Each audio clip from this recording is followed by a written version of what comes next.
Answer की के लिए, जो कि आज एग्ज़ाम हुआ है 6 दिसंबर को, 6 दिसंबर 2022। आपके दिसंबर टर्म एंड एग्ज़ाम हुए हैं, तो उसका पेपर जो है 20 शिफ्ट का, वो मैं आपके लिए लेकर के आई हूँ। इसका सोल्यूशन हम डिस्कस करेंगे। तो फटाफट मैं आपको आंसर बताती चलूँगी। आप हिंदी मीडियम के स्टूडेंट हैं या इंग्लिश के हैं, ऑप्शंस आपके सेम ही रहे होंगे। तो आप हिंदी मीडियम वाले भी इसके साथ साथ करते जाना, और चैनल को सब्सक्राइब नहीं किया है तो पहले तो आप सब्सक्राइब कर लो, और बाद में वीडियो को लाइक ज़रूर करना है और अपने फ्रेंड्स के साथ शेयर भी करना है। तो question number 1 is, who is given the credit of treating society as a reality in its own right. तो देखिए, ये टर्म्स जो है, कुछ क्वेश्चंस थे जो 2-3-4 क्वेश्चन थे जो टफ थे, बाकी तो बिल्कुल ही बेसिक पेपर था और सीधी स्टेटमेंट उठाई थी पेपर से। और हर बार के कंपैरिजन में जैसे एफएसटी का पेपर इजी था, ये भी बहुत इजी था। फर्स्ट क्वेश्चन का आंसर जो है वो है आपका इमाइल दुर्कीम। अगला है, according to whom knowledge should enable the learner to move from darkness to light. कि नॉलेज जो है, ज्ञान जो है, वो अंधकार से प्रकाश की तरफ ले जाता है। ये किसके अकॉर्डिंग है? तो इसका ऑप्शन 2 का जो करेक्ट आंसर है आपका, वो इसका होना चाहिए आपका उपनिषद। उपनिषद होना चाहिए मेरे हिसाब से। Next is question number 3, the first human being ever to have lived in a complete environment date back to about. देखो, ये जो क्वेश्चन था, ये सारे के सारे क्वेश्चन अब तक जो आए हैं पैकिंग मैन, ये मैंने नोट्स में दिए थे। जिन स्टूडेंट्स ने लास्ट मोमेंट पीडीएफ ली है उनका तो कुछ कहा नहीं जा सकता। बाकी यूनिट्स में मैंने डिस्कस किए हुए हैं, आप वीडियोस भी देख सकते हो। ये सारे के ये वाले क्वेश्चन सारे इंक्लूडेड थे उनमें। द न्यू स्टोन एज और न्यूलिथिक पीरियड, ये कब से कब तक है? 4th का जो है करेक्ट आंसर आपका, वो है option number 4। Next is, who has emphasized on the need to keep knowledge from degenerating into propaganda। तो इसका जो करेक्ट आंसर है वो है आपका professor Noam Chomsky. 6th question की तरफ बढ़ते हैं। In cultural evidence the stone stage जो है, it is described as a stage of savaging as depicted by. तो 6th का जो करेक्ट आंसर है वो है आपका मॉर्गन। और मैं थैंक्स कहना भूल गई, जिन भी कैंडिडेट ने ये पेपर भेजा, इतनी क्लियर पीडीएफ भेजी है, थैंक यू सो मच। सभी कैंडिडेट्स जो भी आगे एग्जाम देंगे उनके लिए भी ये बहुत हेल्पफुल रहने वाली है। Next is, iron age commenced at around. तो आयरन एज का जो करेक्ट आंसर है आपका वो है 1200 BC। ब्रोंज किस किस का मिक्सचर है? Bronze is a mixture of copper and teen. Excavations show that iron weapons were commonly used in. तो इसका आपको बताना है आयरन वेपन्स का यूज कहाँ होता था कॉमनली। तो इसका जो है करेक्ट आंसर आपका वो है उत्तर प्रदेश। रेनाइसेंस का मतलब क्या होता है? रीबर्थ। तो 10th का सेकंड जो है करेक्ट है। द प्रिंस जो है आपको बताना है, ये इस बुक को किसने कंपोज किया है, कौन इसके कंपोजर है? तो Machiavelli is the correct answer. Protestant movement जो है, ये किसने शुरू किया था? तो इसका करेक्ट आंसर है आपका मार्टिन लूथर ने ये स्टार्ट किया था। कोलंबस ने सी रूट जो है डिस्कवर किया था अमेरिका तक, तो वो किस ईयर में किया था? वो किया था उन्होंने 1492 में। और who discovered sea route to India? तो इंडिया, इसका आंसर क्या आ जाएगा? Vasco da Gama. Next is, in which during which years Magellan successfully circumnavigated the world. सारे के सारे ये क्वेश्चन आप देख रहे हो, बिल्कुल मैंने नोट्स में डाले थे। 1519 to 1522। बैटल ऑफ प्लासी कब शुरू हुई थी? 1757 में। Queen Victoria assumed the responsibility of direct rule over India in which year. तो ये थे कुछ, कह सकती हूँ मैं कि कुछ क्वेश्चन जैसे सभी में जो है एग्जैक्ट ईयर पूछे गए थे, तो यहाँ पे कंफ्यूजन हो जाता है। लेकिन आपके क्योंकि नेगेटिव मार्किंग नहीं थी एग्जाम में, तो मैं हर बार बोलती हूँ आपको कि अटेम्प्ट आप सारे क्वेश्चन करो जहाँ पर भी नेगेटिव मार्किंग ना हो। तो 17 का सेकंड जो है करेक्ट आंसर था आपका। 18th है, British East India Company obtain Diwani और civil administration rights of Bengal, Bihar and Orissa in the year 1765। 18th का फोर्थ जो है करेक्ट है। 19th है, बैंक ऑफ इंग्लैंड, वो कब इस्टेब्लिश हुआ था? तो वो हुआ था 1694 में। अगला क्वेश्चन है spinning jenny was invented by whom. तो स्पिनिंग जेनी का आविष्कारक आपसे पूछा गया है, तो हारग्रीव्स है। इसका करेक्ट आंसर 1764 में स्पिनिंग जेनी का जो है आविष्कार हुआ था। नेक्स्ट इज स्टीम इंजन को इन्वेंट किसने किया? तो इसके आविष्कारकर्ता कौन थे? जेम्स वॉट, और 1765 में जो है स्टीम इंजन की डिस्कवरी हुई थी। पावर लूम के इन्वेंटर, देखो जब ईयर नहीं पूछा तो आपके लिए क्वेश्चन बहुत इजी हो जाता है। तो कार्टराइट जो है इसका करेक्ट आंसर है। वैसे ईयर पूछा होता तो 1785 आना था, वो तो इन्होंने पूछा नहीं। Water frame was invented by whom, तो इसका करेक्ट आंसर है आपका आर्कराइट। तो देखिए ये चार क्वेश्चन बिल्कुल एक बुक में से एक जो कंटिन्यूअस लाइन थी उससे उठाए गए हैं। Next is who introduced the permanent settlement in Bengal, Bihar and Orissa in 1793। तो किसने किया था इंट्रोड्यूस? लॉर्ड कॉर्नवालिस ने।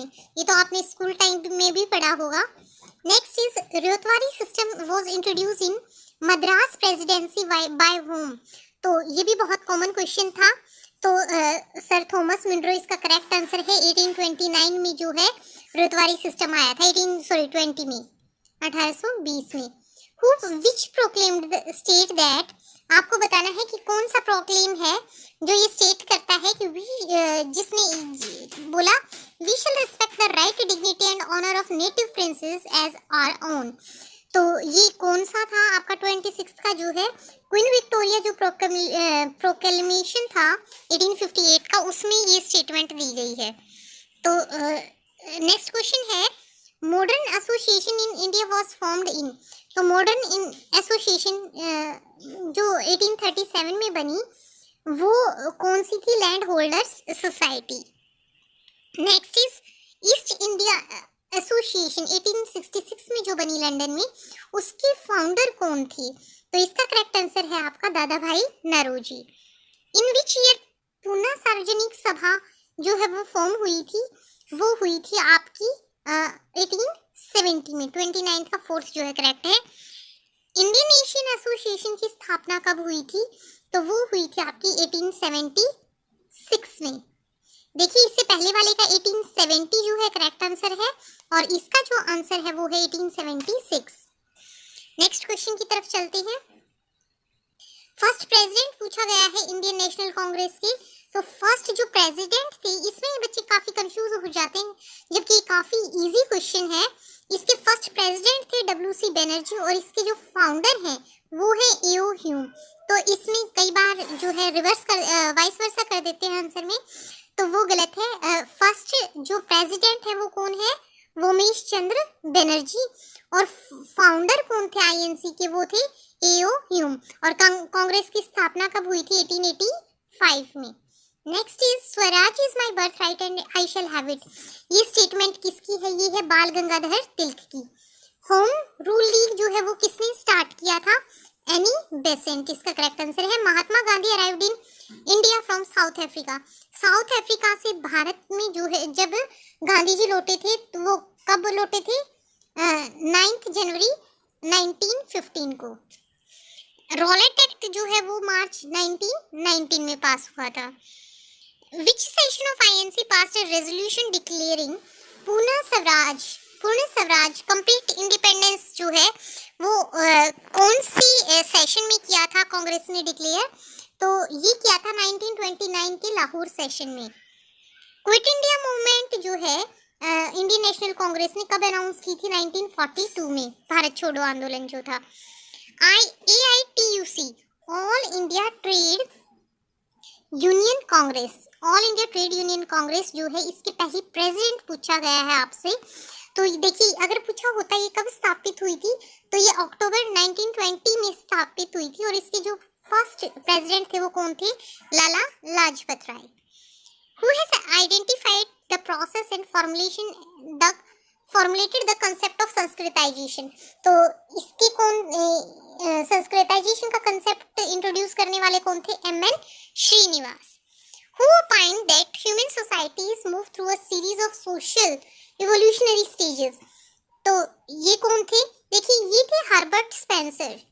तो इनमें से कोई ऑप्शन नहीं था हर्बर्ट स्पेंसर वाला, तो ये क्वेश्चन डाउटफुल है। मे बी यूनिवर्सिटीज की ग्रेस दे, अगर स्टूडेंट कोई इसके खिलाफ अगर कुछ कंप्लेन करते हैं कि क्वेश्चन गलत आया था, कोई क्वेरी रेज होती है, तो हर्बर्ट स्पेंसर जो है मैंने नोट्स में डाला था, इसका करेक्ट आंसर है, बट यहाँ पे वो ऑप्शन ही देखने को नहीं था। French revolution slogan stood up upon, तो इसका करेक्ट आंसर है लिबर्टी, इक्वालिटी एंड फ्रेटर्निटी। आपका ऑप्शन 2 जो है बिल्कुल करेक्ट है। इन which year Montague Chelmsford reforms जो ये हुए थे, ये भी बहुत इजी था, 1919 में हुए थे। कॉन्स्टिट्यूएंट असेंबली के हेड कौन थे? वो थे डॉक्टर राजेंद्र प्रसाद, जो कि बाद में हमारे पहले राष्ट्रपति भी बने। Preamble to constitution is known as soul and spirit. Third जो है इसका करेक्ट आंसर है। Right to property in India, एक मिनट, वो पेज जो है मिस हो गया, लेट मी चेक। हम कौन से क्वेश्चन पे आ गए थे? ये क्वेश्चन आपका था, ये preamble to constitution is known as, ये तो हो गया था साउल एंड स्पिरिट। अगला जो है राइट टू प्रॉपर्टी, जो वो था right to property in India, पहले वो फंडामेंटल राइट होता था, लेकिन कौन से अमेंडमेंट में, 44th अमेंडमेंट में उसको जो है एक लीगल राइट बना दिया गया था। नेक्स्ट क्वेश्चन है पर्सनल लाइफ एंड लिबर्टी से रिलेटेड कौन सा जो है आपका आर्टिकल है? तो वो इसका आर्टिकल 21 है। Directive principles of state policy, ये हमने आयरलैंड के कॉन्स्टिट्यूशन से लिए हैं, मतलब आयरिश कॉन्स्टिट्यूशन से इन्फ्लुएंस्ड है ये चीज। तो फोर्थ जो इसका करेक्ट आंसर है। डेमोक्रेसी शब्द आपका डेमोस से आया है, डेमोस का मतलब क्या होता है? पीपल। नेक्स्ट इस पंचायती राज एक्ट जो है वो कब आया था? तो वो आया था आपका 1957 में। तो फर्स्ट पार्ट में हम 50 क्वेश्चंस हमने डिस्कस किए, नेक्स्ट पार्ट जल्दी ही अपलोड करूंगी, तब तक आप नेक्स्ट पार्ट के लिए कोई भी मैसेज मत करना प्लीज, आपको जल्दी ही वीडियो देखने को मिलेगी। तब तक आप ये आंसर मैच करेंगे होपफुली, तब तक मैं दूसरी वीडियो डाल दूंगी। वीडियो को ज़्यादा से ज़्यादा शेयर कर दो, चैनल को सब्सक्राइब कर देना। Thanks for watching this video.